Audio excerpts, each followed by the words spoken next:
নাকি নবীরা আকাশ থেকে নেমে এসেছে? আল্লাহর ওয়ালিরা, ইসলামের জন্য যারা শহীদ হয়েছে, সব শহীদরা, সব সিদ্দিকিনরা, সব সৎ কর্মশীলরা এই নারীদের পেট থেকেই এসেছে। এজন্য নারীদের পেটগুলো হচ্ছে খনির মতো। এটা খনি।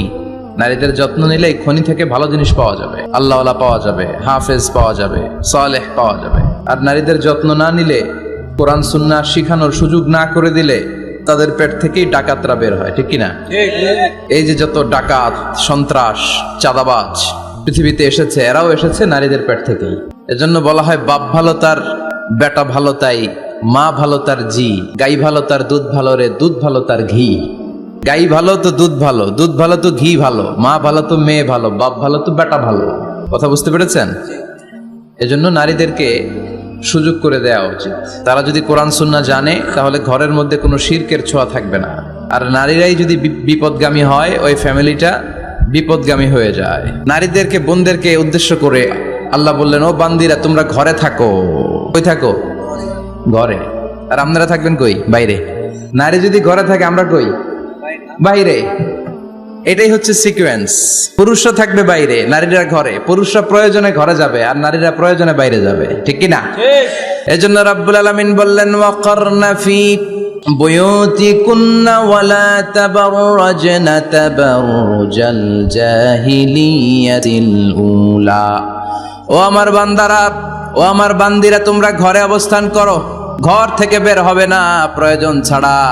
আর জাহিলি যুগের নারীদের মতো নিজেদের সৌন্দর্যকে প্রকাশ করে বের হবে না। কথাটা কার? বলো, কথা কার? আল্লাহর বাণী। আমার বান্দিরা তোমরা ঘরে অবস্থান করবে, আর জাহিলি যুগের নারীদের মতো নিজেদের বিউটি, সৌন্দর্যকে এক্সপোজ করবে না, দেখিয়ে বেড়াবে না। ঘরের মধ্যে তোমাদের অবস্থান। তার মানে নারীর মূল আবাস কেন্দ্র হলো ঘর। পুরুষ থাকবে বাইরে। পুরুষ কাজ করতে যাবে, চাকরি করতে যাবে, সমাজে নেতৃত্ব দিতে যাবে, রাতের বেলা বিশ্রামের জন্য ঘরে আসবে। আর নারী সারাদিন সারা সময় ঘরে থাকবে, ডাক্তারের কাছে যাওয়ার জন্য ঘরের বাইরে যাবে, জরুরি প্রয়োজনে ঘরের বাইরে যাবে, ঠিক কিনা? তাহলে ঘরটা বেসিক্যালি নারীদের। ঘর নারীদের দখলে আর বাহিরটা আমাদের দখলে। এটা হচ্ছে আল্লাহর দেয়া সিকোয়েন্স। সুবহানাল্লাহ পড়েন। কিন্তু নারীরা এখন ঘর থেকে বাইরে বেরোতে শুরু করেছে। আল্লাহ সিকোয়েন্স দিলেন, নারী থাকবে ঘরে, পুরুষ বাইরে। আমরা উল্টায় ফেলছি। এখন আমরা থাকি ঘরে, নারীরা চলে গেছে বাইরে। এজন্য জ্বালা যন্ত্রণা ফ্যামিলির ভিতরে বেশি না কম? আমি বলে থাকি যে নারীরা দুই জায়গায় খুব বেশি যায়, হুমড়ি খেয়ে পড়ে। এক যায় বাজারে, দুই যায় মাজারে, ঠিক কিনা? মাজারে যায় অনেক, ছেলে নাই মেয়ে নাই, ভাবে যে মাজার থেকে সন্তান পাওয়া যায়। এরকম আছে না নাই?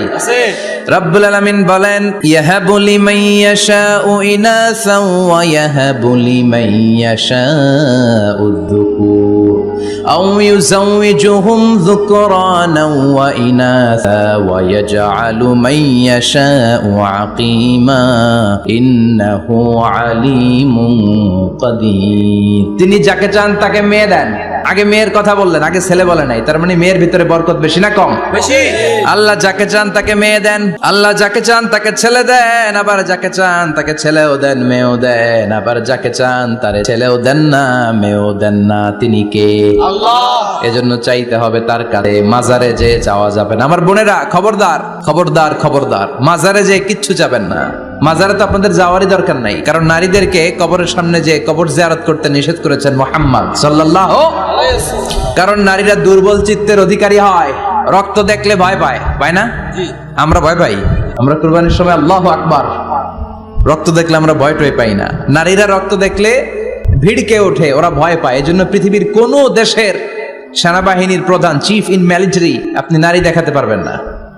পৃথিবীতে এতগুলো দেশ, কোন দেশের সেনাপ্রধান নারী আছে? থাকলে আমার জানা। কোন দেশের বিচারপতি নারী আছে? নাই। কারণ এই ডিসিশন গুলো নিতে হলে অনেক বড় মাথা লাগে, অনেক সাহস লাগে। কিন্তু নারীরা রক্ত দেখলে ভয় পেয়ে যায়। সুবহানাল্লাহ পড়েন। কি ব্যালেন্স আল্লাহ করে দিলেন। এই জন্য খবরদার, মাজারে যে কিছু চাওয়া যায় না। মাজারে পড়ে থাকা ব্যক্তিটা আপনার মতোই ব্যক্তি। আল মাইয়িতু ফিল কবরি কাল গারিকু ফিল বাহরি। সাঁতার না জানা ব্যক্তি সাগরে পড়ে গেলে যেমন অসহায়, কবরে চলে গেলে মানুষ তেমন অসহায়। সে কিচ্ছু দিতে পারে না, বরং আপনি কবরের সামনে যে দোয়া করে তারে কিছু দিয়ে আসবেন, ঠিক কিনা? কথা বুঝতেছেন? এজন্য মায়েরা, বোনেরা, আবার বলি, খেয়াল করে শুনবেন, মাজারে যাওয়া যাবে না, মাজার কেন্দ্রিক হওয়া যাবে না। চাইতে হবে কার কাছে? দিতে পারে একজন, তিনি কে? কেউ যেটা দেখে না দেখে কে? কেউ যেটা শোনে না শোনে কে? কেউ যেটা পারে না পারে কে? এজন্য চাইবো কার কাছে? 24/7 সবসময় দেওয়ার জন্য ধন ভান্ডার নিয়ে তিনি প্রস্তুত, কিন্তু আমরা চাই না। এজন্য মায়েরা যারা এতদিন মাজার কেন্দ্রিক ছিলেন, এই অভ্যাসকে আপনারা পাল্টে ফেলেন। মাজারেও যাবেন না, বাজারেও যাবেন। জরুরি প্রয়োজনে হিজাব মেনটেন করে বাজারে যাওয়া যেতে পারে, কিন্তু এই কাজটা মূলত পুরুষদের। কাদের কথা বলেন? এজন্য আল্লাহ বললেন ওয়াকারনা ফি বুয়ুতিকুন, নারী তোমরা ঘরে থাকো। কিন্তু ঘরে না থেকে এখন বাজার কেন্দ্রিক, মাজার কেন্দ্রিক, ঘরে থাকতে চায় না। ঘরেই যে আল্লাহ কত দায়িত্ব দিয়েছে নারীদের। এক একটা ঘর এক একটা ফ্যামিলি, এক একটা ফ্যামিলি এক একটা ইনস্টিটিউশন, প্রতিষ্ঠান। আর এই প্রতিষ্ঠানের এমডি, ম্যানেজিং ডাইরেক্টর হচ্ছে এক একটা মহিলা। চিল্লা এখন ঠিক কিনা? রব্বুল আলামিন নারীদেরকে ঘরের এমডি বানালেন, বাড়ির এমডি, ম্যানেজিং ডাইরেক্টর। অনেক কিছু ম্যানেজ করতে হয়। ফুড ম্যানেজমেন্ট জানা লাগে, কুকিং ম্যানেজমেন্ট জানা লাগে, রেয়ারিং আপ দ্য চিলড্রেন জানা লাগে, ডিপ্লোমাসিও জানা লাগে। কেমন করে রান্না করবে এটা জানতে হয়, কেমন করে ঘরকে ক্লিন রাখবে জানতে হয়, কেমন করে ছেলে মেয়েকে লালন পালন করতে হবে জানতে হয়, কেমন করে স্বামীর মন জুগিয়ে শাশুড়ির মন জুগিয়ে চলতে হয় সেটাও জানতে হয়। এটার বলে ডিপ্লোমাসি। কূটনৈতিক জ্ঞান না থাকলে আরেক বাড়ির মাইয়া নতুন এক বাড়িতে যাইয়া সবার সাথে মিলেমিশে চলতে পারে? কথা কন। তো আপনার ডিপ্লোমেসি জানা লাগে, আপনার food management, cooking management, washing management, rearing up the children, চিলড্রেনদেরকে কিভাবে বড় করতে হয় এটা জানতে হয়। তো এত দায়িত্ব ধুইয়া আপনার ম্যানেজিং ডাইরেক্টরের দায়িত্ব দিয়ে আপনি বাইরে যান কেন? কথা বলেন। এজন্য আল্লাহ বললেন ওয়াকারনা ফি বুয়ুতিকুন্না, ঘরে থাকবা। ঘরে থাকলে ওই ঘরটারে বরকতময় করে দেয় কে? আল্লাহ। দেখবেন যেই ঘরে নারী থাকতে পারে না, ওই ঘরটা উস্কো খুস্কো, রুক্ষ, ভালোবাসার ছোঁয়া নাই। ওই ঘরের মধ্যে মাধুর্যতা নাই, প্রেম নাই, মমতা নাই, সব কেমন যেন অগোছালো। কারণ নারীর হাত পেলে একটা ঘর যেরকম সুন্দর হয়, নারীর হাত না লাগলে ঘরটাকে ওই রকম সুন্দর করে সাজানো যায়। মাঝে মাঝে আমরাও ঘর গুছাই, মাঝে মাঝে আমরাও ঘরকে পরিচ্ছন্ন করতে চাই, কিন্তু মেয়েরা যেমন করে সাজায় আমরা তেমন করে পারি নাকি? কথা কয় না? কথা বলেন। পারি পারি। আমরাও মাঝে মাঝে রান্না করি। মহিলা রান্না করলে যে স্বাদ হয়, আমাদেরটা ওইটা হয়। কথা বলেন। এজন্য আল্লাহ বললেন ওয়াকারনা ফি বুয়ুতিকুন্না, ঘরে থাকবা। পুরুষরা থাকবে বাইরে, তোমরা প্রয়োজনে বাইরে যাবা। আর পুরুষরা রাত্রি বেলায় বিশ্রামের প্রয়োজনে ঘরে আসবে। কার কথা? কার কথা? আবার আল্লাহ নারীদেরকে বললেন চোখ নামাও, আমাদেরকেও বললেন চোখ নামাও, তাদেরকেও বললেন চোখ নামাও। ওয়াকুল্লিল মুমিনাতি ইয়াগদুদনা মিন আবসারিহিন, ও নবী নারীদেরকে বলেন তারাও যেন পরপুরুষ দেখলে চোখ নামিয়ে রাখে। ওয়াহফাজনা ফুরুজাহুন্না, তারা যেন তাদের প্রাইভেটসকে হেফাজত করে। ওয়ালা ইউবদিনা জিনাতাহুন্না ইল্লা মা যাহারা মিনহা, দেহের সৌন্দর্য যেন বের না করে দেয়। ওয়ালিয়াদরিবনা বিখুমুরিহিন্না আলা জুয়ুবিহিন্না, আর তাদের বুকের উপরে যেন একটা চাদর নামিয়ে দেয়। সুবহানাল্লাহ। ওড়নাটা যেন, উন্নত বক্ষটা তারা ঢেকে রাখে। এখন বুকের উপরে ওড়না থাকে না, ওড়না থাকে গলায়। ঠিক কিনা? অবশ্য এইখানে যে বোনেরা আসে এদের এই সমস্যা নাই, এরা সবাই বোরকা পরে আসছে। এদের আত্মীয় স্বজনের মধ্যে ঝামেলা থাকতে পারে, তো আপনারা যে পৌঁছে দিবেন। ওড়না থাকবে কোথায়? নারীদের বুকের উপরে ওড়না থাকবে, চাদর থাকবে। গলার মধ্যে ওড়না রাখার জন্য বলা হয় নাই। ওয়ালিয়াদরিবনা বিখুমুরিহিন্না আলা জুয়ুবিহিন্না, বুকের উপরে রাখো, নিজেকে ঢেকে রাখো, হেজাব করো। হেজাব করলে নারীর মর্যাদা বাড়িয়ে দেয় কে? সম্মানিত বোনেরা, নারী স্বাধীনতার কথা যারা বলে টেলিভিশনে, এগুলো শুনে আপনারা ভড়কে যাবেন না, এগুলো শুনে আপনারা পাগল হবেন না। মনে রাখবেন হেজাব আপনার অধিকার, হেজাব নারীর অধিকার, এটা নারীর সৌন্দর্যের প্রতীক। হেজাব নারীর আভিজাত্যের প্রতীক। হেজাব নারীর সৌন্দর্যের প্রতীক, আভিজাত্যের প্রতীক, তার রূপের প্রতীক। এটা তার অধিকার। চিৎকার করে বলেন ঠিক কিনা? কেমন করে হেজাব দেহ থেকে সরাতে হয়, কেমন করে দেহ থেকে কাপড় নামানো যায়, এটা হইল শয়তানের মিশন। এটা কি? শয়তান যখন নিষিদ্ধ ফল সাইয়েদনা আদম আর হাওয়া আলাইহিস সালামকে খাইয়ে দিল, সাথে সাথে জান্নাতের কাপড় পড়ে গেল। জান্নাতেও কাপড় খুলে দিল, দুনিয়াতেও খুলে। ঠিক কিনা? শয়তানের মিশনই এইটা। কাপড় যত কমানো যায়, কাপড় যত কমানো যায়। এজন্য খবরদার, আপনারা অনেক সম্মানিতা। খেয়াল রাখবেন, পৃথিবীতে যে জিনিসের মর্যাদা যত বেশি, সম্মান যত বেশি, যেটা যত বেশি দামি, ওইটা তত বেশি প্যাকেটের ভিতরে থাকে। ঠিক কিনা? ঝিনুকের ভিতরে থাকে মতি, মতি খোলা থাকে না, স্বর্ণ অলংকার। স্বর্ণের দোকানে যখন যাবেন দেখবেন শাটারের সামনে এত বড় বড় তালা, অন্য দোকানে এত মোটা তালা নাই। আবার যেখানে গ্লাস ফিটিং করা স্বর্ণ রাখা হয় ওইখানেও কয়েকটা লকার সিস্টেম আছে না নাই? ঘরে যখন আমরা অর্নামেন্টস রাখি, গহনা রাখি, ঘরের সবচেয়ে গোপন কক্ষের ভেতরে, গোপন আলমারির ভেতরে, গোপন সিন্ধুকের গোপন ড্রয়ারের ভেতরে কয়েকটা তালা মেরে স্বর্ণ রাখি। জোরে কোন ঠিক কিনা? 50,000 টাকার বান্ডিল নিয়ে যখন রাস্তায় বেরোই কেউ হাতে নিয়ে বেরোয় না, এমনি দেখা যায় না? এই যে দেখ 50,000। কখনো কাউরে 1,000 টাকার নোট ধরেন, এটা 1,000 টাকার নোট, 1,000 টাকার নোট, কথা কয় না, 1,000 টাকার নোট। এটা কাউরে দেখবেন যে 1,000 টাকার নোটটারে এইভাবে কইরা এদিকে অর্ধেক আর এইভাবে রেখে রাস্তায় হাঁটতেছে। কোন পাগলও হাঁটবে? কোন পাগলও হাঁটে না, কারণ দামি জিনিস। এটার হেজাব লাগবে, এটা নেকাব লাগবে, এটাকে প্যাকেট করতে হবে, এটাকে প্রিজার্ভ করতে হবে। এজন্য যে নারীরা হেজাব করে তারা কোনোদিন ইফটিজিং এর শিকার হয় না। চিল্লায় বলো ঠিক কিনা? হেজাব যারা করে তারা বিপদে পড়ে না, কারণ হেজাব করলে এক একটা নারীকে জান্নাতের হুর পরীর মতো লাগে। ঠিক কিনা? সম্মানে মাথাটা নিচু হয়ে আসে, তাকাতে গেলেও ভয় লাগে। আল্লাহু আকবার, কি সম্মান আল্লাহ দিলেন। এজন্য আমার মায়েরা বোনেরা, আপনাদের সম্মান রব্বুল আলামিন হেজাবের ভেতরে রেখেছে। হেজাব হচ্ছে আপনার সিকিউরিটি। হেজাব কি? এটা আল্লাহর দেয়া আপনার জন্য সিকিউরিটি। আপনি আপনার সিকিউরিটিকে নষ্ট করতে পারবেন? এজন্য ইসলাম বলে খবরদার, নারী যদি কোনো দূরের জায়গায় সফর করে, দূরের রাস্তায় সফর করে, নারী যেই তো সম্মানিত, একা একা কোনো নারী যেতে পারবে না। সিকিউরিটির দরকার আছে না নাই? বডিগার্ডের দরকার আছে না নাই? কেউ যখন বাংলার জমিন থেকে মক্কায় উমরা করতে যায়, মাহরাম পুরুষ না থাকলে তারে ভিসা দেয়, কারণ সম্মানিতা, বডিগার্ড লাগবে। জানেন এটা? মাহরাম পুরুষ যদি না থাকে, এই মাহরাম হচ্ছে বডিগার্ড। মাহরাম পুরুষ না থাকলে উমরার ভিসা হয় না, হজের ভিসা হয় না, কারণ লম্বা সফর, আর যে সফর করবে সে সম্মানিতা। সম্মানিতা নারীর জন্য সিকিউরিটির দরকার আছে না নাই? বডিগার্ড লাগবে কি লাগবে না? কি সম্মান ইসলাম আমাদেরকে দিল বুঝলামই না আমরা। আপনাদেরকে প্রোটেক্ট করার জন্য, আপনাদের সিকিউরিটি এনশিওর করার জন্য আল্লাহ তাআলা হেজাবের বিধান দিয়েছে। চিল্লায় পড়েন সুবহানাল্লাহ। এজন্য নারীর সম্মান, নারীর মর্যাদা রব্বুল আলামিন হেজাবের ভেতরে দিয়েছে। আবার নারীর মধ্যেও হেজাবের তারতম্য আছে না নাই? যাদের বয়স বেশি তাদের হেজাব কম, যাদের বয়স কম তাদের হেজাব বেশি। সুবহানাল্লাহ, কি ব্যালেন্স!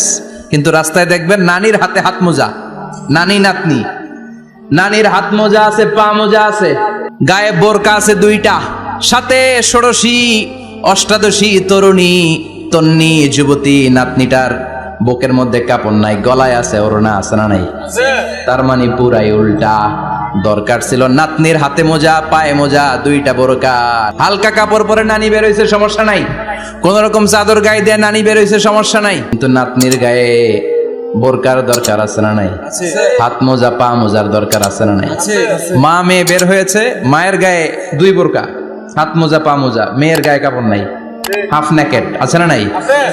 নানির দিকে তাকাবে কে? উনি তো এক্সপার্ট, উনি কি ডেট শেষ।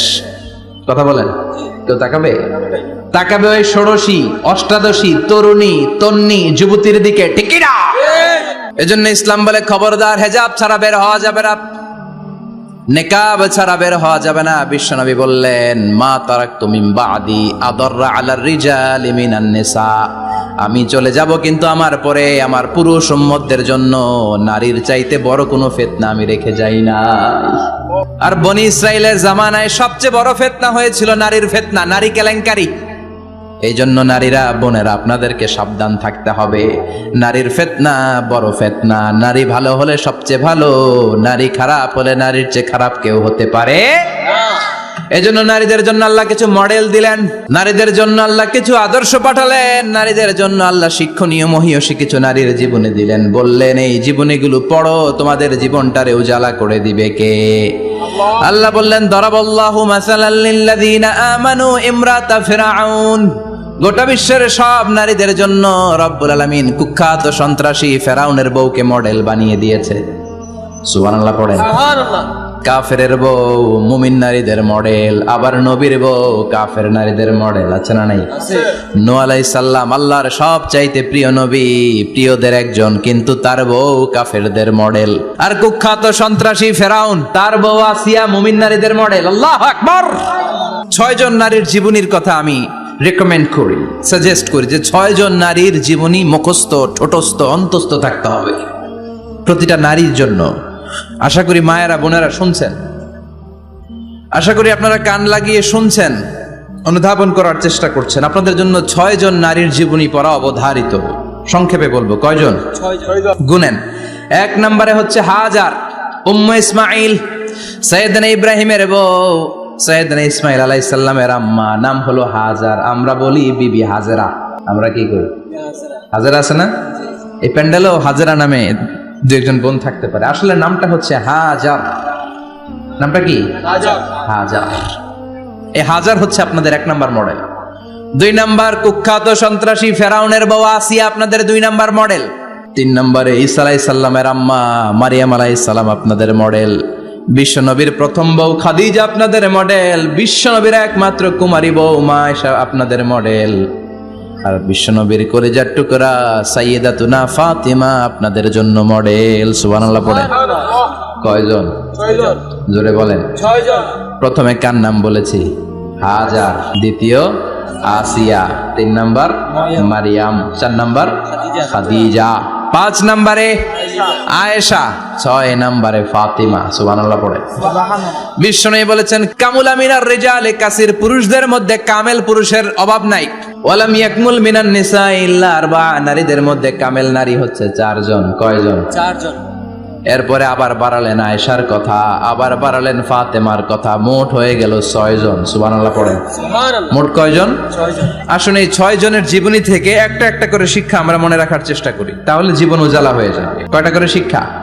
হাজার আলাইহিস সালাম, ওনার জীবনী থেকে শিক্ষা হচ্ছে তাওয়াক্কুল আলাল্লাহ, বিপদে আপদে সবসময় ভরসা কার উপর? আল্লাহর উপর। আমাইয়া তাওয়াক্কাল আলাল্লাহি ফাহুয়া হাসবু, যে ব্যক্তি আল্লাহর উপর ভালো করে তাওয়াক্কুল করে একমাত্র আল্লাহই তার জন্য যথেষ্ট হয়ে যায়। সুবহানাল্লাহ। সুবহানাল্লাহ। সুবহানাল্লাহ পড়ছেন? পড়েন সুবহানাল্লাহ। সুবহানাল্লাহ। হাজার আলাইহিস সালাম, ওনার জীবনী থেকে শিক্ষা হচ্ছে আল্লাহর উপর তাওয়াক্কুল। সাইয়েদনা ইব্রাহিম আলাইহিস সালাম সাইয়্যিদাতুনা হাজারকে নিয়ে, দুধের বাচ্চা ইসমাইলকে নিয়ে মক্কার মরুজমিনের মাঝখানে রেখে আসলেন। মানুষ নাই, প্রাণী নাই, খাওয়ার পানি নাই, কোনো পশু পাখি নাই, আকাশের পাখিও নাই, কেউ নাই, একটা মাত্র পানির মশক। একটা মশকের ভেতরে সামান্য কিছু পানি। দুধের বাচ্চা ইসমাইলকে নিয়ে সাইয়্যিদাতুনা হাজার দাঁড়িয়ে রইলেন, কোনো কথা না বলে বিবি আর বাচ্চাকে রেখে চলে যাচ্ছেন। চোখের পানি ছেড়ে সাইয়্যিদাতুনা হাজার ডেকে বললেন, ইব্রাহিম একটু দাঁড়াও, কথা নাই বার্তা নাই, কিছুই বললা না, কি আমার অপরাধ? কেন এই ধুধুমরু প্রান্তরে আমাকে দুধের বাচ্চাটারে রেখে গেলা? শুধু একটা কথাই জানতে চাইবো, এই যে আমাদেরকে রেখে পাষণ্ডের মতো তুমি চলে যাও, এটা কি তোমার নিজের ইচ্ছায় নাকি আল্লাহর ইচ্ছায়? সাইয়েদনা ইব্রাহিম কোনো কথা না বলে শুধু প্রশ্নের উত্তর দিলেন, বললেন আল্লাহর ইচ্ছায়। কার ইচ্ছায়? আল্লাহর ইচ্ছা। নবীরা নিজের ইচ্ছায় কিছু করে না, যেটাই করে করে কার ইচ্ছায়? আল্লাহর ইচ্ছা। সাইয়্যিদাতুনা হাজার বললেন, ইদান লা ইউদাইয়ুনাল্লাহ, তোমার ইচ্ছায় যদি আমাদেরকে রেখে না যাও, আল্লাহর ইচ্ছায় যদি রেখে যাও, তাহলে আমার ভরসা আছে আল্লাহ আমাদেরকে নষ্ট হতে দিবে না, আল্লাহ আমাদেরকে কোনো কষ্ট দিবে না, আমার আল্লাহই আমার জন্য যথেষ্ট। সুবহানাল্লাহ। সুবহানাল্লাহ। আপনারে মায়েরা যারা আছেন, আপনাকে আর আপনার 2 সন্তানকে নিয়ে আপনার স্বামী সিলেটের হাকালুকি হাওরের মাঝখান দিয়ে রেখে আসছে, কি করবেন? পিছনে পিছনে দৌড়াবেন, গালাগালি শুরু করবেন। যদি বলে আল্লাহর ইচ্ছায় তোমারে রেখে গেলাম, জীবনেও মানতে চাবেন না, বলবেন তোরেও বাদ দিলাম, তোর আল্লাহরেও বাদ দিলাম। আছে না নাই? আছে। কিন্তু সাইয়্যিদাতুনা হাজার কেমন নারী ছিলেন, একটা টু শব্দ করেন নাই। শুনতেছেন? জি জি। কেন ইমাজিন, কল্পনা করতে পারেন? ধুধুমরু প্রান্তর, খাওয়ার কিছু নাই, পান করার কিছু নাই, কথা বলার মতো একটা মানুষ নাই, রৌদ্রের তাপ মরুভূমির বালুর উপরে এমন ভাবে পড়ে। সৌদি আরবের মরুভূমি যারা দেখেছেন, প্রচন্ড বালুর মধ্যে চাল রেখে দিলে চালগুলো মুড়ি হয়ে যায়।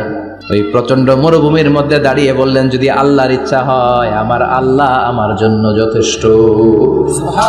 ঠিকই আল্লাহ যথেষ্ট হয়েছেন। এই মহিলাকে দিয়ে মক্কা আবাদ হয়েছে। মক্কায় কোনো মানুষ থাকতো না, এখন মক্কায় গেলে জায়গা পাওয়া যায়। প্রতিদিন 3 লক্ষ 4 লক্ষ মসজিদুল হারাম একসাথে জামাত, জুমার নামাজের দিন 5 লক্ষ 7 লক্ষ 10 লক্ষ হয়ে যায়। এতগুলো মানুষ আগে ছিল না। সব হলো সাইয়্যিদাতুনা হাজারের ইমানের ফসল। সুবহানাল্লাহ।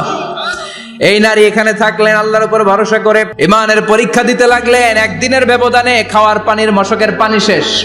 ইসমাইল আলাইহিস সালামের পায়ের ধাক্কায় জমজমের পানি এলো। জুরহুম নামক একটা গোত্র যাচ্ছিল, তারা এসে ওনার হাতে মুরিদ হলো। সুবহানাল্লাহ। তারা এসে বলল, আমাদেরকে শুধু জমজমের পানি খেতে দেন, আপনি যা বলবেন সব আমরা মেনে নিলাম। শুরু হলো মক্কার আবাদ।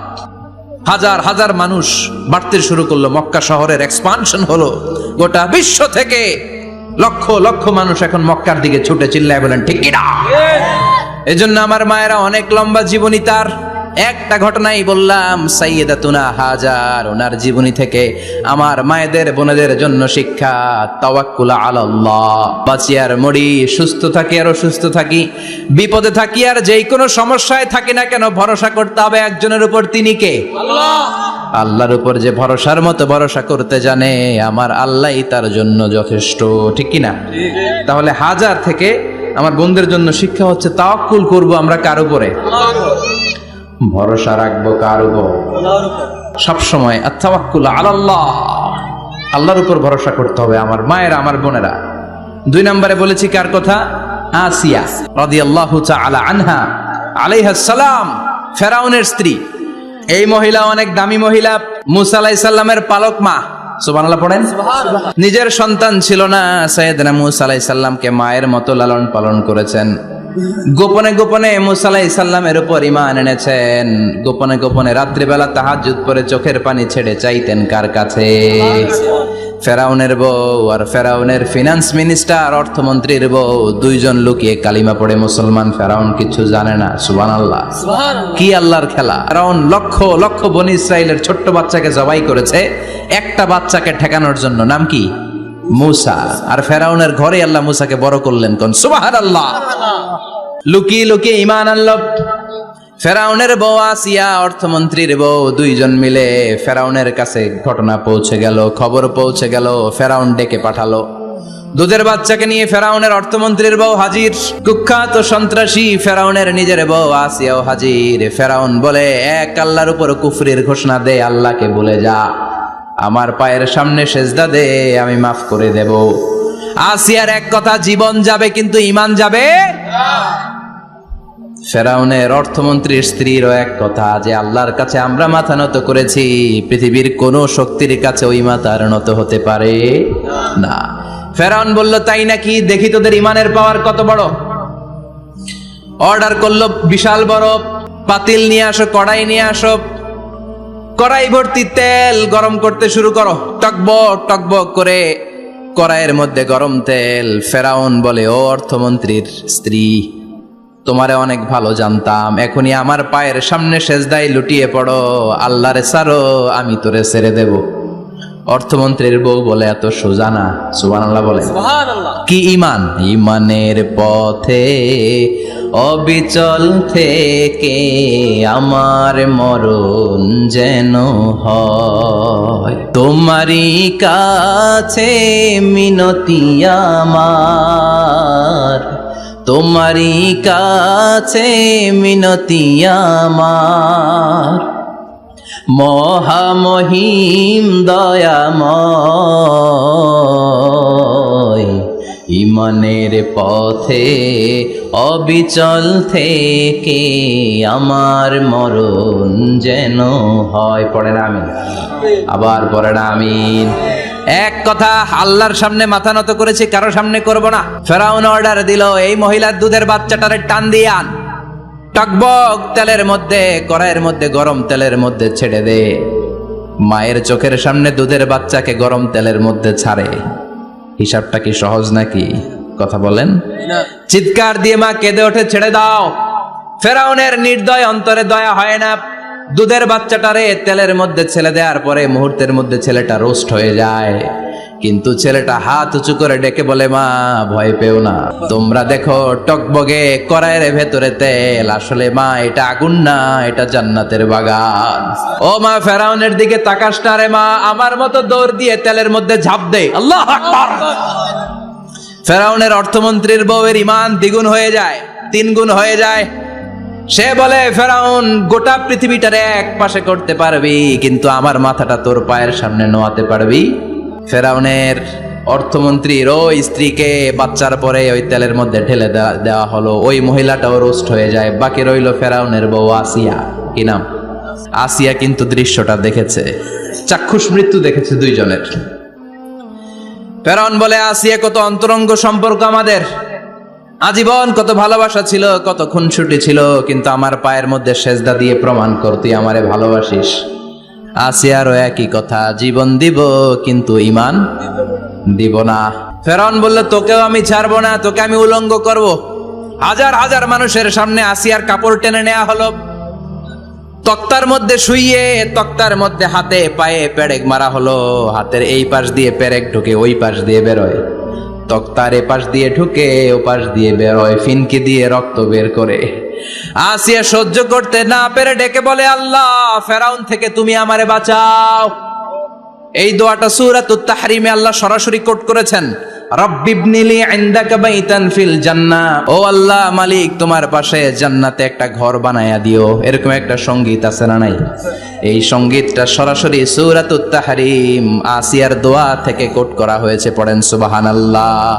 মালিক তুমি জান্নাতে, তোমার পাশে আমায় একটি ঘর বানিয়ে দিও, একটি ঘর বানিয়ে দিও, সে বিভীষিকাময় মহাদিনে তোমার প্রতিবেশী করে নিও।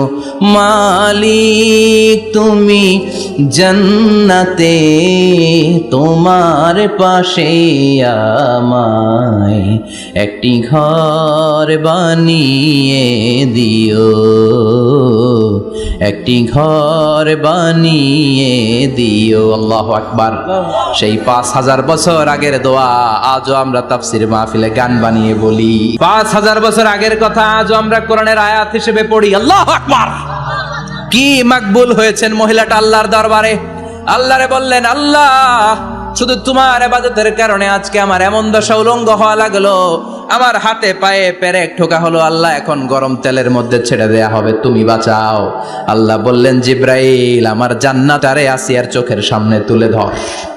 আমার আসিয়া দুনিয়ার বুকে থেকে জান্নাত দেখে দেখে আমার মেহমান হয়ে আমার কাছে আসবে। আসিয়াকেও গরম তেলের মধ্যে ফেলে দেয়া হলো। দুনিয়ার বুকে থেকে জান্নাতের নমুনাটা দেখতে দেখতে সাইয়েদাতুনা আসিয়া আল্লাহর কাছে চলে গেলেন। পড়েন আল্লাহু আকবার। এজন্য ঈমানের পথে অবিচল থেকে আমার মরণ যেন হয়। পড়েন আমিন।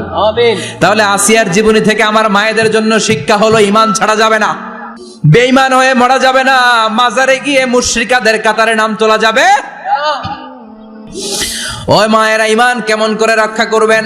ঈমান কত বড় দামি জিনিস। ঈমান একজন নারীর মর্যাদা আল্লাহর কাছে কত বাড়িয়ে তোলে। আসিয়ার জীবনে এই শিক্ষাটা আছে না নাই? কথা কম আছে, বোঝা যায়, বোঝা যায়। তাহলে প্রথমে জানলাম কার কথা? হাজারের কথা। হাজেরার জীবনী থেকে শিক্ষা ছিল তাওয়াক্কুল করতে হবে একজনের উপর, তিনি কে? আল্লাহ। আসিয়ার জীবনী থেকে আমরা কি শিখলাম? ঈমান রক্ষা করতে হবে। জীবন যাবে, ঈমান যাবে, জীবন যাবে, ঈমান যাবে।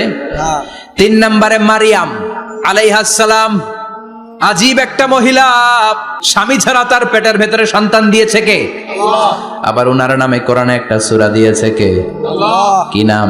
মারিয়াম। সূরাতু মারিয়াম। কাফ হা ইয়া আইন সাদ, যিকরু রাহমাতি রাব্বিকা আবদাহু যাকারিয়া। আল্লাহু আকবার। কি সুন্দর সূরা, কি অন্তমিল, কি চমৎকার ঘটনার বর্ণনা। উনার নামেও সূরা, উনার ফ্যামিলির নামেও সূরা। উনার আব্বার নাম ইমরান, মায়ের নাম হান্না বিনতে ফাখুজ। উনাদের ফ্যামিলিটা আল্লাহর কাছে এত প্রিয়, আল্লাহর একটা সূরা দিলেন ইমরানের পরিবারের সূরা। কোন? সুবহানাল্লাহ। কোরআনের 3 নাম্বার সূরা, সূরাতু আলে ইমরান। কি নাম?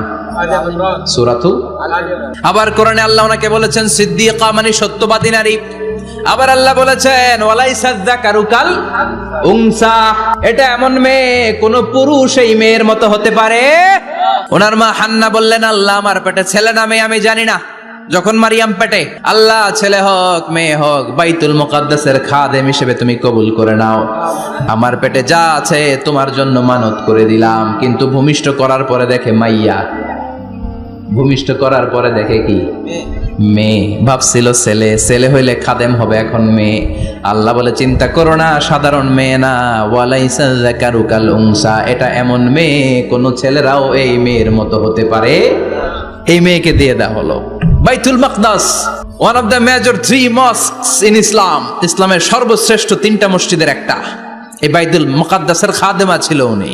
মসজিদ ক্লিন করত আর ইবাদত করত, ইবাদতে মশগুল হয়ে থাকতো, পাগল পাড়া হয়ে থাকতো, চক্ষু বন্ধ করে আল্লাহর কথা স্মরণ করত। মর্যাদা আল্লাহ এত বাড়িয়ে দিলেন, আনসিজনাল যত জান্নাতি ফল সব সামনে এসে হাজির হয়ে যেত। ওনার খালু জাকারিয়া এসে বলতেন আন্না লাকে হাদা, ও মারিয়াম এই ফল তো এই সিজনে ফিলিস্তিনে নাই, পাইলা কই? তিনি বলতেন হুয়া মিন ইনদিল্লাহ, রব্বুল আলামিন জান্নাত থেকে ফলের ব্যবস্থা করেছে। কোরআন সাক্ষী, আন্না লাকে হাদা, কোত্থেকে এই ফ্রুট পাইলা? আনসিজনাল, এটা তো এখানে নাই। উনি বললেন হুয়া মিন ইনদিল্লাহ, ইন্নাল্লাহা ইয়ারযুকু মান ইয়াশাউ বিগাইরি হিসাব, আল্লাহ এরকম যারে চায় বিগাইরি হিসাব রিজিক দিয়ে থাকে। সুবহানাল্লাহ বলেন। সব সময় আল্লাহর ইবাদত, সব সময় তাহাজ্জুদ, সব সময় জিকির করতেন লা ইলাহা লা ইলাহা ইল্লাল্লাহু মুহাম্মাদুর রাসূলুল্লাহ। ওনার পুরো জীবনের কোন মুহূর্ত আল্লাহর জিকির থেকে খালি যায় নাই, সব সময় ইবাদতে মশগুল, সব সময় কি? তার মানে মারিয়ামের জীবনী থেকে আমাদের শিক্ষা, আমার মায়েরা বোনেরা ইবাদতে মশগুল থাকতে হবে। কিন্তু দুর্ভাগ্যজনক হলেও সত্যি, আমার বোনেরা জি বাংলা নিয়ে মশগুল থাকে। ওনারা মশগুল থাকে ঠিকই, তবে ইবাদত নিয়ে না। কি নিয়ে? কথা কন। জি বাংলা কি এখনো দেশে চলে? স্টার জলসা এগুলো চলে, কিরণমালা এই সিরিয়ালগুলো চলে। নতুন সিরিয়াল আসছে, নাম কত কয়েকটা, ওয়াজ মাহফিলে বলা লাগবে আমাদের। কি নাম, কি চলে এখন জানো না তুমি? সর্বনাশ, পাগলের মতো মহিলাগুলো বসে থাকে, রাতে দেখতে না পারলে সকালে কাজা কাফার আদায় করে। আছে না নাই? কাজা আদায় করে ফেলে সকালে।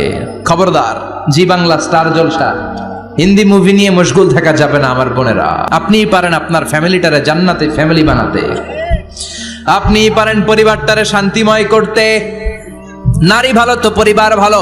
এজন্য মারিয়াম আলাইহিস সালামের জীবনী থেকে আমার বোনদের জন্য শিক্ষা, ঘরের সব কাজ শেষে অবসর যেই সময়টা পাবো ইবাদতে মশগুল হয়ে যাব, ঠিক কিনা? ইবাদতে মশগুল থাকার দরকার আছে না নাই? তাহলে মারিয়ামের মতো আপনাদের মর্যাদাও বাড়িয়ে দিবে কে? কয়জনের জীবনী গেল? আর বাকি কয়জন শুনবেন? কষ্ট হচ্ছে? এরপরে বিশ্বনবীর প্রথম বউ খাদিজা। কি সুন্দর নাম, খাদিজা বললে ভালো লাগে না? প্রথম নারী যিনি কালিমা পড়ে ইসলাম ধর্ম গ্রহণ করেছেন, আমাদের আম্মা জান।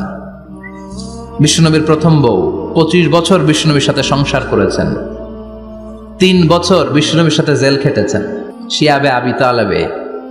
কেমন বউ? জামাইও জেলখানায়, বউ জেলখানায়। বিশ্বনবীর সবগুলো বাচ্চা সন্তান ছেলে মেয়ে এই মহিলার গর্ভ থেকে এসেছে, একজন ছাড়া, ইব্রাহিম। ইব্রাহিম বিশ্বনবীর আরেক বউ মারিয়ার গর্ভে এসেছে, বাকি সব খাদিজার গর্ভে। যে আমরা ফাতেমা, বিশ্বনবীর কন্যার নাম কি? ফাতেমার মায়ের নাম কি? খাদিজা।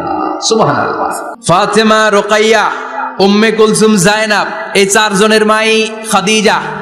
আবার আব্দুল্লাহ, কাসেম, এদের মায়ের নামও খাদিজা। বিশ্বনবীর সব সন্তান এসেছে খাদিজার পেট থেকে। বরকত বেশি না কম? বিশ্বনবী ভয় পেলে খাদিজার কাছে গেলে ভয় কেটে যেত, সাহস যোগাতেন, শেল্টার দিতেন, ছাতার মতো মাথার উপরে দাঁড়িয়ে থাকতেন। আল্লাহু আকবার। বিশ্বনবী বলতেন রুজিক তো হুব্বাহা, খাদিজার ভালোবাসা আমার অন্তরে আল্লাহ রিজিক হিসেবে দিয়েছে। আবার বিশ্বনবী বলতেন আল্লাহ যেই কিয়ামতের দিন বন্ধু বন্ধুরে চিনবে না, ভাই ভাইরে চিনবে না, কেউ কাউরে চিনবে না, ওই কঠিন দিনে আমি আমার খাদিজারে যেন ভুলে না যাই, আমার খাদিজারে যেন দেখা মাত্রই চিনতে পারি এটা আমার খাদিজা। খাদিজাকে নিয়ে মা আয়েশা একদিন একটা কটু কথা বলেছিল। বলেছিল, ও নবী, কবে আপনার এই বুড়ি মহিলা, বুড়ি বউ খাদিজা ইন্তেকাল করেছে, তারপরে কত সুন্দরী সুন্দরী বউ আমরা এসেছি, আমার ভালো লাগে না? খালি বুড়ির কথা কম কেন? খালি ওই বুড়ির কথা স্মরণ করেন। আমরা আছি, আমাদের দিকে তাকান, আমরা কত সুন্দরী, আমরা কত ভালো। বিশ্বনবী রেগে গেলেন, মা আয়েশাকে এইভাবে ধরলেন। জীবনে কোনোদিন কোনো স্ত্রীর গায়ে হাত তোলে নাই, শুধু ওই দিন মা আয়েশাকে এইভাবে ধরেছিলেন আর বলেছিলেন, আয়েশা খবরদার, জীবনে এই কথা বলবা না। আমার খাদিজা আমার বিপদের দিনের সঙ্গিনী, তোমরা আমার সুখের দিনের সঙ্গিনী। তোমরা কেউ আমার সাথে জেল খাটো নাই, খাদিজা আমার সাথে জেল খেটেছে 3 বছর। কয় বছর? 3 বছর। খাদিজা যখন ইন্তেকাল করলো, বিশ্বনবী কবর দিলেন, দোয়া করলেন আর কাঁদলেন। সাহাবারা দোয়া শেষে চলে যায়। আবু বকর বললেন, নবী, কবর দেয়া হলো, খাদিজাকে দোয়া করা হলো, এবার চলেন। বিশ্বনবী তবুও যান না। বিশ্বনবী বললেন, আবু বকর, তোমার মনে চাই তুমি ঘরে ফিরে যাও, আমি যাব না। আল্লাহু আকবার! কি মহিলা ছিল! বিশ্বনবীকে সবসময় আগলে রেখেছে, শেল্টার দিয়েছে, প্রতিভক্ত ছিল। খাবার নিয়ে বিশ্বনবীর জন্য এদিক সেদিক যেতেন, বিশ্বনবী না আসলে খেতেন না। বিশ্বনবীকে কলিজার চাইতো বেশি ভালোবাসতো, পতি যা বলবে তাই শুনতো। ও মায়েরা, খাদিজাতুল কুবরার জীবনী থেকে আপনাদের জন্য শিক্ষা হলো প্রতিভক্তি। কি ভক্তি? এখন প্রতিভক্তি নাই, আমরা করি নারী ভক্তি। এখন নারী নির্যাতন কমে গেছে বাংলাদেশে, বেড়ে গেছে পুরুষ নির্যাতন। কথা কন। এখন আমরা ভক্তি করা লাগে। আমরা ভক্তি না করলে ঘরে খাওয়ান নাই, এরকম ঝামেলা আছে না নাই? কথা বলেন। জি। মায়েরা, বোনেরা, আপনার স্বামী যদি আপনার উপর নাখোশ থাকে, আপনার এবাদত আপনাকে বাঁচাতে পারবে না। বিশ্বনবী ফাতেমাকে বললেন, ফাতেমা, তুমি বিশ্বনবীর মেয়ে হতে পারো, কিন্তু আলী যদি তোমার উপর নাখোশ থাকে, তোমার সব শেষ, সব শেষ। আবার বিশ্বনবী বললেন, আমি যদি এক আল্লাহ ছাড়া কারো সামনে মাথাটা নত করার বিধান দিতাম, এক আল্লাহ ছাড়া যদি কাউকে সেজদা করতে আমি বলতাম, আমি দুনিয়ার সব নারীদের বলতাম, স্বামীর পায়ে সেজদা দিয়ে পড়ে থাকো। কি সম্মান আল্লাহ দিলেন স্বামীকে! আপনার জান্নাত আপনার স্বামীর ভেতরেই। স্বামীকে সন্তুষ্ট করেন, স্বামীর আনুগত্য করেন, দেখবেন ফ্যামিলিটা সুন্দর হবে। আর স্বামীরা স্ত্রীদেরকে ভালোবাসেন, স্ত্রীদেরকে ভালোবাসার গল্প শোনাবেন, দামি দামি শাড়ি কিনে দিবেন, তারপরে রাত্রিবেলা গান শোনাবেন। শুধু বউয়ের গান, শালির গান না, ভাবির জন্য না, চাচাতো বোনের জন্য না। উল্টা পাল্টা জায়গায় করলে গুনাহ আছে না নাই? স্ত্রীর সাথে প্রেম নিবেদন করেন, ভালোবাসা নিবেদন করেন, সংসারটারে শান্তিপূর্ণ করে দিবে কে? তার মানে খাদিজাতুল কুবরার জীবনী থেকে শিক্ষা কি? বললা গেছি, কি শিক্ষা? প্রতিভক্তি। কি ভক্তি? স্বামীকে ভক্তি করা লাগবে, তা না হলে জান্নাত নাই। এরপরে বিশ্বনবীর একমাত্র কুমারী বউ নাম কি? আয়েশা। বিশ্বনবী বললেন, উরিতুকি মানামি সালাসা লায়াল। আয়েশা, বিয়ের আগে তোরে কিন্তু আমি 3 বার স্বপ্নে দেখছিলাম। সুবহানাল্লাহ কইবেন না? সুবহানাল্লাহ। বড্ড খুশি হয়ে গেলেন আয়েশা। এরপরে বললেন, 3 বার স্বপ্ন দেখার পরে তোমার ব্যাপারে মনের মধ্যে কেমন কেমন যেন ভালো লাগে। তারপরে একটা ছোট্ট কাগজের মধ্যে, জান্নাতি কাগজ, রেশমি কাপড়ের মধ্যে তোমার চেহারাটা এনে জিব্রাইল বললেন, দেখেন নবী কেমন লাগে। আমি কইলাম, ভালো লাগে। কার মেয়ে? আপনার বন্ধু আবু বকরের মেয়ে, বিয়ে করবেন নাকি? বিশ্বনবী বললেন, ও জিব্রাইল, তুমি যদি ঘটক হও, আল্লাহ যদি হয় কাজী, আমি মুহাম্মদ বিয়েতে রাজি। সুবহানাল্লাহ। সুবহানাল্লাহ পড়েন। সুবহানাল্লাহ। বিয়ে হয়ে গেল, কিন্তু ঘরে দামি ফার্নিচার নাই, টাকা পয়সাও তেমন নাই, কিন্তু আছে খালি সুখ। আছে কি? যেটা টাকা দিয়ে কিনা যায়, টাকা দিয়ে বাড়ি কিনা যায়, গাড়ি কিনা যায়, সুখ কিনা যায় নাকি? টাকা দিয়ে বিছানা কিনা যায়, বালিশ কিনা যায়, ঘুম কিনা যায় নাকি? কথা বলেন। এজন্য সুখ দেয়ার মালিক কে? আল্লাহ। দোকানে সুখ পাওয়া যায়?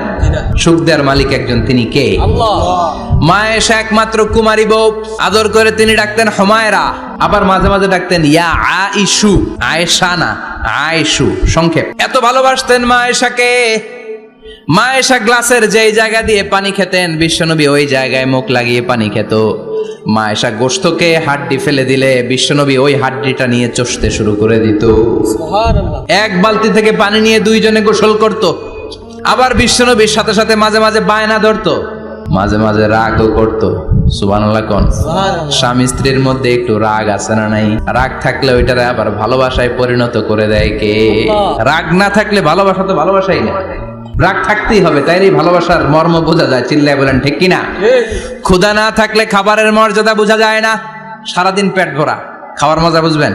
ক্ষুধা প্রচন্ড ক্ষুধা, তৃষ্ণার্ত, লেবুর শরবত পাইলে অমৃতের মতো লাগে। প্রচন্ড ক্ষুধা, হাজি বিরিয়ানি পাইছেন 1 প্লেট, ইচ্ছে মতো খাবেন, কিন্তু পেট ভর্তি, হাজি বিরিয়ানি খাওয়া যাবে? এজন্য রাগ না থাকলে ভালোবাসা যে কত দামি, ভালোবাসা যে আল্লাহর পক্ষ থেকে কত বড় নেয়ামত বোঝা যায় না।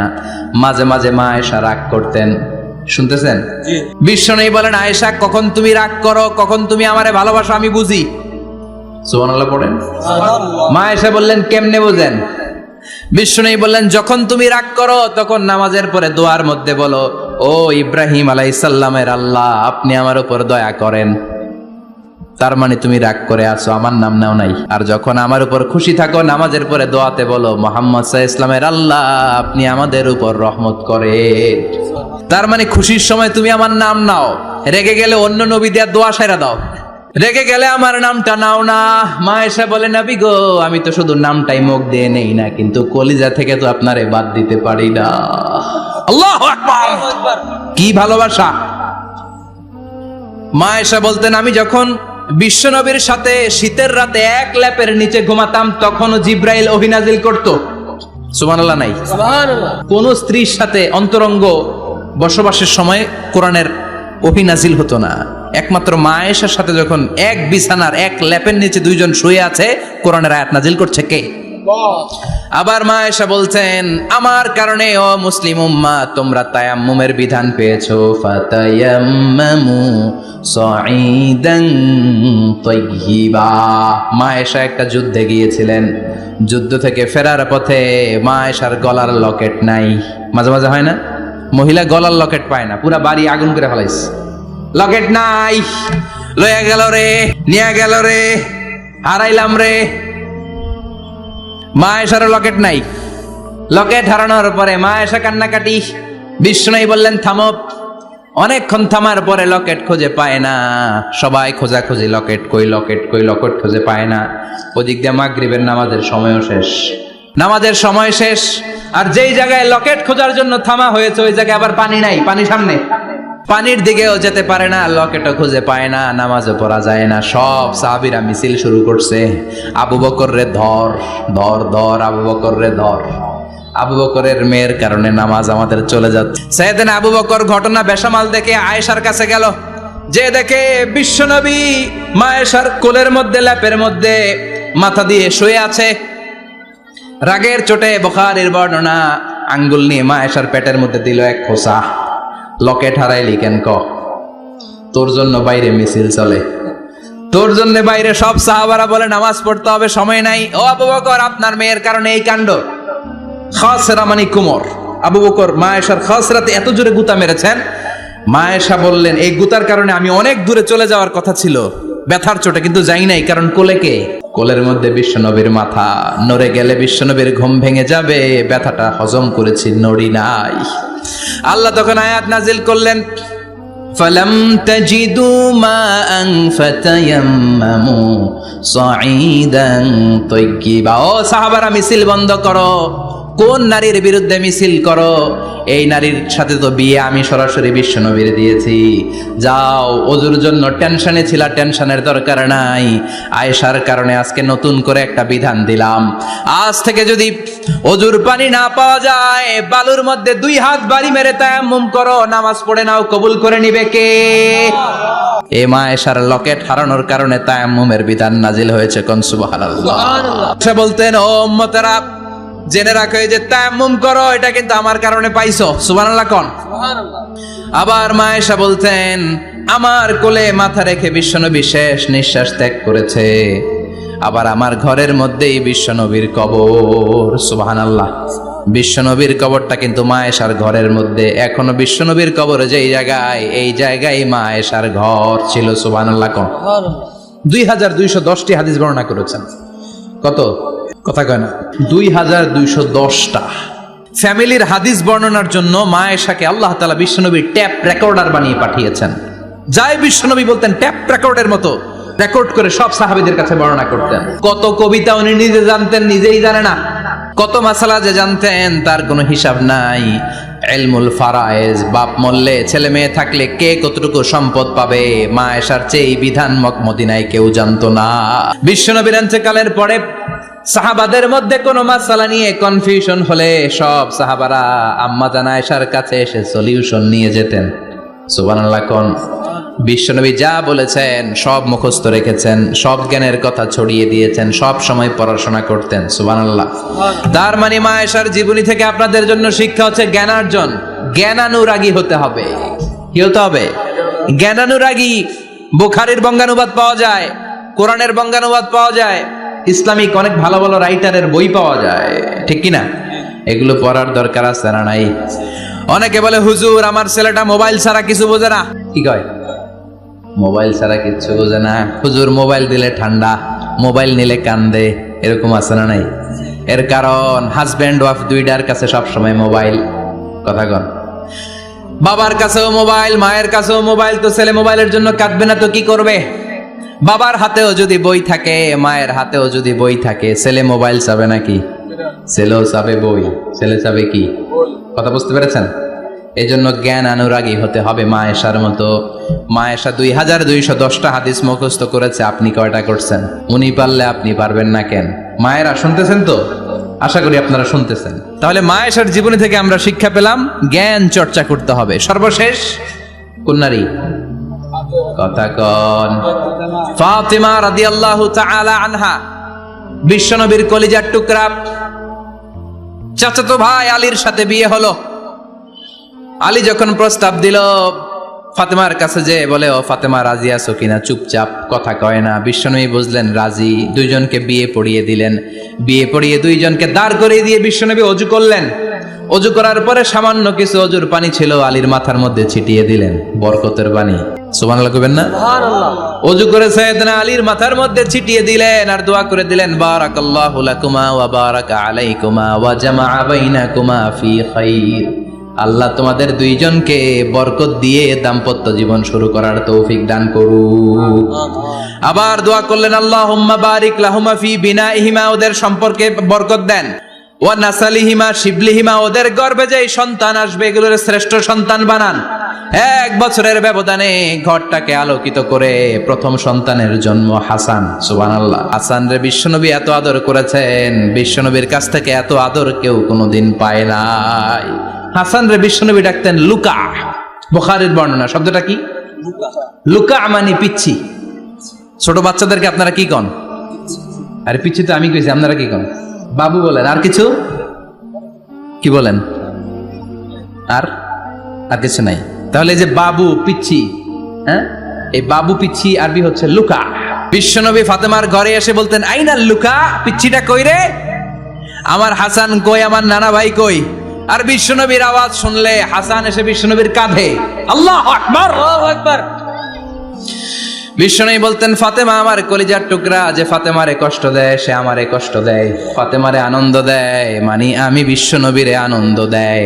এই ফাতেমা সব সময় পর্দায় থাকতেন, দিনের বেলা বেরোতেন না, সারা দিনে টয়লেট করতেন একবার, সেটাও করতেন রাত্রে, যাতে দিনের বেলা কেউ তারে না দেখে। কি ব্যালেন্স লাইফ, কি ব্যালেন্স লাইফ! রাতে একবার টয়লেটে যাওয়া মানে কি সারাদিন খাওয়া দাওয়া এরকম ব্যালেন্স করে করতেন।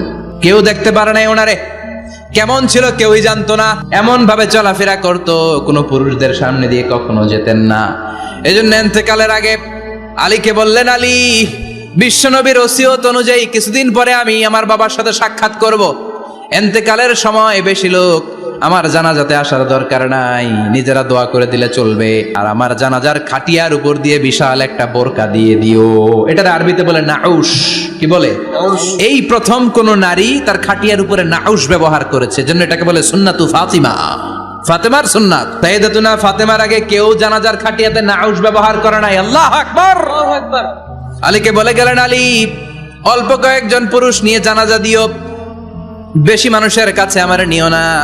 দুনিয়ার বুকে আমি লুকিয়ে লুকিয়ে চলতাম, মরার পরে লুকিয়ে লুকিয়ে আল্লাহর কাছে চলে যেতে চাই, পুরুষদের সামনে আমার নিও না। ও মা, এই ফাতেমার জীবনী থেকে আপনার জন্য শিক্ষা হলো পর্দা। সব সময় এই পর্দাটা দেহে থাকার দরকার আছে না নাই? রাজি আছেন তো? তাহলে এই 6 জন নারীর জীবনে যদি আমার মায়েরা পড়ে, আমার মায়েরা বোঝে, ওই মায়েরা বিপদগামী হতে পারে নাকি? হতে পারে। তাহলে 6 জনের আবার রিভাইজ করে চলেন। প্রথমে বললাম কার কথা? হাজারের জীবনী থেকে শিক্ষা কি? আল্লাহর উপর তাওয়াক্কুল। 2 নম্বরে বললাম কার কথা? আসিয়ার কথা, আসিয়ার জীবনী থেকে শিক্ষা হলো ইমানের পথে অবিচল থাকতে হবে, ঠিক কিনা?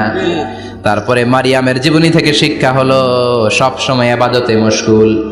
খাদিজার জীবনী থেকে শিক্ষা হলো প্রতিভক্তি, স্বামীর প্রতি আনুগত্য। মা আয়েশার জীবনী থেকে শিক্ষা হলো জ্ঞান অর্জন করতে হবে কার খুশির জন্য? আল্লাহ। আর ফাতিমার জীবনী থেকে শিক্ষা হলো সব সময় পর্দা গায়ের মধ্যে থাকার দরকার আছে না নাই? মানতে রাজি আছেন? এই 6 জনের জীবনী গ্রন্থ কিনা যাবে না? জি কিনতে রাজি আছেন তো? কথা কয় না জি সবাই রাজি? নারীদের জন্য জান্নাতে যাওয়া সহজ, very easy way. Our beloved Prophet Muhammad has prescribed a very easy way to enter the paradise for the women. নারীদের জন্য জান্নাতে যাওয়ার সহজ শর্টকাট। মায়েরা আবার কান খাড়া করেন খরগোশের মতো, শর্টকাট বলে দিয়ে যাই। আলমার আতুইদা সাল্লাত খামসাহা, বিশ্বনবী ফরমান 4টা কাজ যে নারী দুনিয়ার বুকে করবে ওই নারীর জন্য জান্নাতের 8টা দরজা খুলে দিবে কে? আল্লাহ। 1 নম্বর আলমার আতুইদা সাল্লাত খামসাহা, 5 ওয়াক্ত নামাজ যে মেয়েরা পড়বে, সমাত শাহরাহা যারা রমজানের রোজা রাখবে, আতাআত বালাহা স্বামীর আনুগত্য করবে, হাফিজাত ফুরুজাহা লজ্জাস্থানের হেফাজত করবে। এই 4টা কাজ যে নারীরা করবে 8টা জান্নাতের দরজা তাদের জন্য খুলে দিবে কে? আল্লাহ। সহজ হয়ে গেল না? মাত্র 4টা। কয়টা? 4টা। আরো জোরে বলেন কয়টা? 4টা। মাত্র 4টা কাজ। আর কিছু কাজ করতে বিশ্বনবী নিষেধ করেছেন। জামার উপর দিয়ে পারফিউম মেখে যেতে নিষেধ করেছেন মুহাম্মদ সাল্লাল্লাহু আইয়ুমা ইমরাআতিন ইস্তাআতারাত, যেই মহিলারা পারফিউম মেখে বের হলো পুরুষদের দৃষ্টি আকর্ষণের জন্য, কিয়ামতের দিন জিনাকারিনীদের কাতারে ওদেরকে দাঁড় করাবে কে? আল্লাহ। অনেক মহিলারা আছে ঝাঁঝালো পারফিউম দেয়, আছে না? আছে। টেম্পুর মধ্যে বসাই যায় না, না সিএনজিতে বসছেন, এদিকে বসছে খালাম মায়, হায় হায়। মায়েরা খেয়াল করে শুনেন, আপনাদের ড্রেস কেমন হবে? নাম্বার 1, আপনার পুরো দেহটা ঢাকা থাকতে হবে। যে ড্রেস পরবেন you should cover your whole body. শুধু হাতের এই 2 কবজি আর চেহারা খোলা রাখতে পারবেন, তবে চেহারা ঢেকে রাখা উত্তম। একজন মহিলা বোরকা পড়ছে কিন্তু চেহারা খোলা, তার হেজাব হয় নাই, পর্দা হয় নাই, এটা বলা যাবে? কিন্তু উত্তম হচ্ছে চেহারা ঢেকে রাখা, কারণ চেহারা সৌন্দর্যের রাজধানী।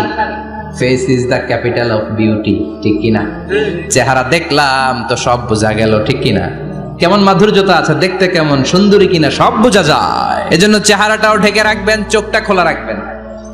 বিশ্বনবীর স্ত্রী উম্মে সালামা বলে, দেখার জন্য আমার 2 চোখের দরকার নাই, লাগবে 1 চোখ। উনি আরেক চোখের মধ্যে আরেক কাপড় দিয়ে রাখতেন, এমনি তাকাইতেন। সাহাবারা বলতেন উনারে দেখলে আমরা দিতাম দৌড়, ভয় লাগতো। চোখ একটা দেখা যায় আর একটা খোলা, ওনারা দেখে আমরা এদিক সেদিক পালিয়ে যেতাম। আবার অনেক মহিলারা পা ঢাকে না, পা কিন্তু পর্দার অন্তর্ভুক্ত। সব সময় মেয়েরা পা মোজা পরে বেরোতে হবে, পা দেখানো যাবে না। হাদিসে এসেছে শুধু হাত এতটুকু, পা কিন্তু পর্দার অন্তর্ভুক্ত। উম্মে সালামা বললেন, ইয়া রাসূলুল্লাহ, আমরা তো হাঁটতে গেলে অনেক সময় পা দেখা যায়। বিষ্ণু বললেন, তাই? তাহলে 1 বিঘত নিচ দিয়ে কাপড় বাড়াও। উম্মে সালামা বললেন, জোরে হাঁটলে তো তারপরও দেখা যাবে। বিষ্ণু বললেন, 1 হাত বাড়াও, ধুলাবালি সহ টানবা, তারপরও পায়ের 1 ইঞ্চি দেখানো যাবে। তাহলে ড্রেস কোডের প্রথম নিয়ম হচ্ছে পুরো দেহ ঢাকবেন। 2 নম্বরের নিয়ম, পোশাক ঢিলে ডালা হবে না টাইট ফিটিং? আরো জোরে বলেন। ঢিলে ডালা হবে, টাইট ফিটিং হতে পারবে না। এরকম মোটা হবে, মোটা কাপড়, কিচ্ছু দেখা যায় না, বাইনোকুলার দিয়েও দেখা যাবে না। আবার ঢিলে ঢালা আছে না নাই? আমরা পুরুষরা যে এটা পরি, এটা দিয়ে 3 মহিলার কাপড় হয়, ঠিক কিনা? কাপড় পরতে চায় না তারা, ওদের পোশাক আমরা নিয়ে নিচ্ছি। তার মানে ঢিলে ঢালা হবে, মোটা কাপড়ের হবে, টাইট ফিটিং হতে পারবে। আবার পুরুষদের পোশাক হতে পারবে। এই 4টা নিয়ম মেনে যে যেই ধরনের পোশাক পরেন, চাদর পরেন সমস্যা নাই, শাড়ি পরেন সমস্যা নাই, ব্লাউজ পরলে ফুল হাতা পরবেন সমস্যা নাই, মেক্সি পরলেও সমস্যা নাই, বোরকা পরলেও সমস্যা নাই, কিন্তু পোশাকটা শালীন পোশাক হতে হবে। কি পোশাক? সবাই বলেন, শালীন পোশাক। পুরুষদের পোশাক পরা যাবে? কারণ বিশ্বনবী লানত করেছেন ওই নারীদেরকে যেই নারীরা পুরুষদের মতো সাজতে চায়। এরকম আছে না নাই? দেখলে বোঝা যায় না কোনটা ছেলে কোনটা মেয়ে, আছে না নাই? ইসলাম যে মর্যাদা আপনাদেরকে দিয়েছে আর কেউ দিয়েছে নাকি? ইসলাম বলে প্রথম সন্তান কন্যা সন্তান হলে ঘরের মধ্যে বরকত, আছে না নাই? মিন বারাকাতিল মারআতি তাফকিরুহা বিল ইনাস। একটা মেয়ের মধ্যে বরকত বেশি না কম কেমনে বুঝবেন? তার প্রথম সন্তান যদি মেয়ে হয় তাহলে বুঝবেন এই মেয়েটা বরকতওয়ালা মেয়ে। এই মেয়ে আপনার জীবনে অনেক কিছু নিয়ে আসবে। সুবহানাল্লাহ কইতে পারেন না? কিন্তু অনেক ডাকাইত আছে, মেয়ে হইলে অখুশি হয়, ছেলে হইলে পাড়ার সবারে জিলাপি খাওয়ায়, পাড়ার সবারে মিষ্টি খাওয়ায়, মেয়ে হইলে কিচ্ছু খাওয়ায় না। আছে না নাই? কিন্তু আমরা মেয়ে হলে খুশি হব। কার কার প্রথম সন্তান মেয়ে? হাত তোলেন। একজন, দুইজন, তিনজন। প্রথম সন্তান মেয়ে কার? হ্যাঁ, অনেকে আছে তো মাশাআল্লাহ। আপনারা অনেক বরকতময়, আলহামদুলিল্লাহ। হাত নামান। আমারও প্রথম সন্তান মেয়ে। তিনটাই মাইয়া, জান্নাত একটা আমার দিয়ে। তার মানে 3 জান্নাতের মালিক। মাশাআল্লাহ, আল্লাহ বাইরে তুমি কবুল করো। তার মানে কোন ঘরে যখন মেয়ে আসে, আল্লাহ বলে ঘরটা বরকতময়। মেয়েটা যখন বড় হতে শুরু করে, মেয়েটা ভাইয়ের জন্য বরকতময়। মেয়ে যখন বিয়ের উপযুক্ত হয়, বাবার জন্য বরকতময়। 2 মেয়ে মানে বাবার 2 জান্নাত, 3 মেয়ে মানে 3 জান্নাত। সুবহানাল্লাহ। আবার যখন স্বামীর কাছে যায়, ইসলাম বলে ওই স্বামী আল্লাহর কাছে সেরা, যেই স্বামী বউয়ের কাছে সেরা। বউ যদি আপনারে ভালো বলে, আপনি আল্লাহর কাছে ভালো। বউ যদি খারাপ বলে, আপনি আল্লাহর কাছে খারাপ। তার মানে ব্যালেন্স করেছে ইসলাম। স্বামীরও আনুগত্য করতে বলেছে, আবার স্বামীকেও বলেছে স্ত্রীকে ভালোবাসতে। ঠিক কিনা? কথা বলেন। ইসলাম বলে তোমার হাত যদি বউয়ের হাতের সাথে মিলাও, 2 হাতের সগীরা গুনাহ মাফ করে কে?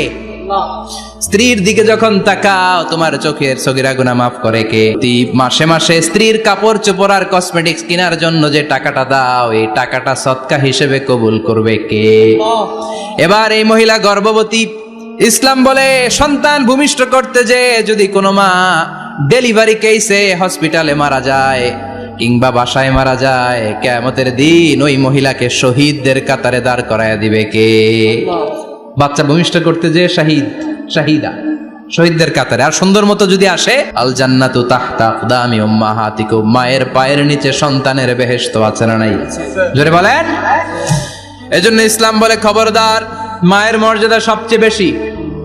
এক সাহাবী বললেন, ইয়া রাসূলুল্লাহ, কার সাথে ভালো আচরণ করব? বাবার সাথে নাকি মায়ের সাথে? নবী বললেন মায়ের সাথে। এরপরে মায়ের সাথে, তারপরে মায়ের সাথে, তারপরে কার সাথে? তারপরে তোমার পিতার সাথে। মায়ের মর্যাদা কয় গুণ বেশি?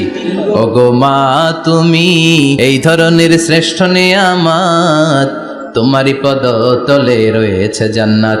ওগো মা তুমি এই ধরনের শ্রেষ্ঠ নিয়ামত, তোমারই পদ তলে রয়েছে জান্নাত। সুবহানাল্লাহ। আমি বলি আমাদের পায়ের নিচে থাকে মৌজা, জুতা আর বালু, আর মহিলাদের পায়ের নিচে জান্নাত। এই পৃথিবীটারে 1000 বার বিক্রি করলে জান্নাতের একটা চেয়ারের দাম হবে না। সুবহানাল্লাহ পড়েন। আর যেই জান্নাত মায়ের পায়ের নিচে পড়ে আছে, ওই পায়ের দাম বেশি না কম? বেশি। এজন্য মায়েদের সাথে ভালো আচরণ করতে হবে। ইসলাম নারীকে দিয়েছে ইবাদতের অধিকার। নারীরা যদি মহিলা সমাবেশে যেতে চায়, কোনো পুরুষ বাধা দিতে পারবে? নারী যদি মসজিদে নামাজ পড়তে যেতে চায়, বাধা দিতে পারবে? মহিলাদের নামাজের জায়গা করেন নাই আপনারা? করেন, আস্তে আস্তে করেন, আস্তে আস্তে করতে হবে। তারা অনেক সময় বাইরে বেরোয়, বাসায় আসতে আসতে নামাজের সময় হয়ে গেছে, কই পড়বে নামাজটা? মসজিদের সুযোগ করে দেন, মসজিদে পড়বে। তবে ঘরে পড়া উত্তম, ঘরে পড়লে বেশি সওয়াব। সুবহানাল্লাহ। তার মানে ইবাদতের অধিকার ইসলাম নারীকে দিয়েছে, শিক্ষার্জনের অধিকার। আপনার ছেলেকে স্কুলে পাঠান, শুধু ছেলেকে নয়, আমরা বলি আপনার ছেলেকেও পাঠান, মেয়েকেও পাঠান। ঠিক কিনা? আপনার ছেলেকে মাদ্রাসায় পাঠান, মেয়েকেও পাঠান। শিক্ষা সবার জন্য। বিষ্ণু বলেছেন, আল্লিমু বানাতাকুম সূরাতান নূর, তোমরা তোমাদের মেয়েদেরকে সূরা নূর শিখাও। কোন সূরা? সূরা নূর। কথা কন। ও আমার মায়েরা, আপনাদের জন্য রব্বুল আলামিন সব হকের কথা সূরাতুন নূরে বলেছে। আল্লিমু বানাতাকুম সূরাতান নূর, তোমরা তোমাদের নারীদেরকে সূরাতুন নূর শিক্ষা দাও। ও আমার মায়েরা, আজ থেকে সূরাতুন নূরের অর্থ পড়বেন, তাফসীর পড়বেন, ঘরটারে বরকতময় করে দিবে কে? আপনাদের আছে মোহরানার অধিকার। বিয়ে করলে পুরুষ মোহরানা পাবে না? দিবে। কিন্তু আমরা এতগুলা টাকা নিয়ে আসি, ডাকাইত আছে না নাই? সারা জীবন মেয়েটারে লালন পালন করলো, একটা মেয়ে হলো একটা বাবার কলিজা। মেয়ে দিয়ে দিল মানে বাবা কলিজা ছিঁড়ে দিল, আর কি চাস? ডাকাত, ফকির কোথাকার। খবরদার, বিয়ের মধ্যে 1 টাকা যদি তুমি যৌতুক খাও, কিয়ামতের দিন আল্লাহ তোমারে ছাড়বে। যৌতুকের সাথে ইসলামের কোনো সম্পর্ক? যৌতুকের সাথে সম্পর্ক। যৌতুক খেলে ডবল গুনাহ। যৌতুক খাওয়া ততটা অপরাধ, কুকুরের গোশত খেলে যত অপরাধ, এর চেয়ে বেশি অপরাধ। কুকুরের গোশত খেলে 1 গুনাহ, হারাম খাওয়ার গুনাহ। যৌতুক খেলে 2 গুনাহ, 1 হারাম খাওয়ার গুনাহ, 2 শ্বশুরবাড়ির উপর জুলুম করার গুনাহ। চিল্লা এখন ঠিক কিনা? এরপরে ইসলাম নারীকে দিল ভালো আচরণ পাওয়ার অধিকার। ইসলাম নারীকে দিল বাবার সম্পদে উত্তরাধিকারের অধিকার। একজন বাবা ইন্তেকালের আগে ছেলেকে যদ্দুর দিবে, মেয়েকে তার অর্ধেক দিতে হবে। যেরকম ঠিক কিনা? দেয় তো? ছেলেরে 2 কাটা দিলে মেয়ের 1 কাটা দেয় না? কদ্দুর দেয়? দেয় না, হ্যাঁ ডাকাইত, ওই যে কয় ডাকাইত। আবার কয় সুবহানাল্লাহ, নাউজুবিল্লাহ কও বেটা। ছেলেকে যদ্দুর দিবেন, মেয়েকে অর্ধেক। ইউসিকুমুল্লাহু ফি আওলাদিকুম লিযযাকারি মিসলু হাযযিল উনসায়াইন। ও আমার বাবারা, সম্পদ হলো হাতের ময়লা, আপনি চলে যাবেন, সম্পদ থেকে যাবে। ছেলেরে যদ্দুর দিবেন, মেয়েরে অর্ধেক। কার কথা মানতে রাজি আছেন তো? একজন প্রশ্ন করেছে যে অনেক মেয়েরা ডিজাইন করা বোরকা পরে, এত ডিজাইন করে যে তাকিয়ে থাকতে মনে চায়, মানে বোরকা পরার কারণে আরো বেশি তাকায় থাকতে মনে আছে, এরকম ঝামেলা আছে না? নাই না, এরকম ঝিলিমিলি বিভিন্ন ধরনের ডিজাইন করা, অতিমাত্রায় ডিজাইন, যেটা মানুষের দৃষ্টি আকর্ষণ করতে পারে, এরকম বোরকা পরা যাবে না। বোরকা হতে হবে ঢিলে ঢালা, বোরকা হতে হবে মোটা কাপড়ে, বোরকা হতে হবে আপনার সেফ গার্ড। ওই বোরকায় যদি আপনার সর্বনাশের কারণ হয়, তাহলে তো এই বোরকা দিয়ে কোনো লাভ নাই। চিল্লা এখন ঠিক কিনা? আমার বোনেরা, আপনাদের জন্য যা বলেছি কেফায়া, নাকতাফি বিহাদাল কাদার, এতটুকুই আমি যথেষ্ট মনে করি। এজন্য এই 6 জন নারীর জীবনী আমাদেরকে জানতে হবে, আমাদেরকে হেজাব পালন করতে হবে আমাদের সিকিউরিটির জন্য। ইসলাম আমাদেরকে যে অধিকার দিয়েছে কেউ দেয় নাই, ইসলাম যে বিধান দিয়েছে আমাদের ভালোর জন্যই দিয়েছে, ঠিক কিনা? আল্লাহ আমাদের সবাইকে কথাগুলো বোঝার ও আমল করবার তৌফিক দান করুক, আমরা পড়ি আমিন। আমার মায়েরা বোনেরা, আপনারা ভালো থাকবেন। আপনাদের যেই আত্মীয় মহিলারা আসতে পারে নাই, তাদের কাছে আমার পক্ষ থেকে কথাগুলো পৌঁছে দিবেন। এই এলাকার সব মাদেরকে বোনদেরকে আল্লাহ তুমি বিশ্বনবীর স্ত্রীদের মতো কবুল করে নাও, আমরা পড়ি আমিন।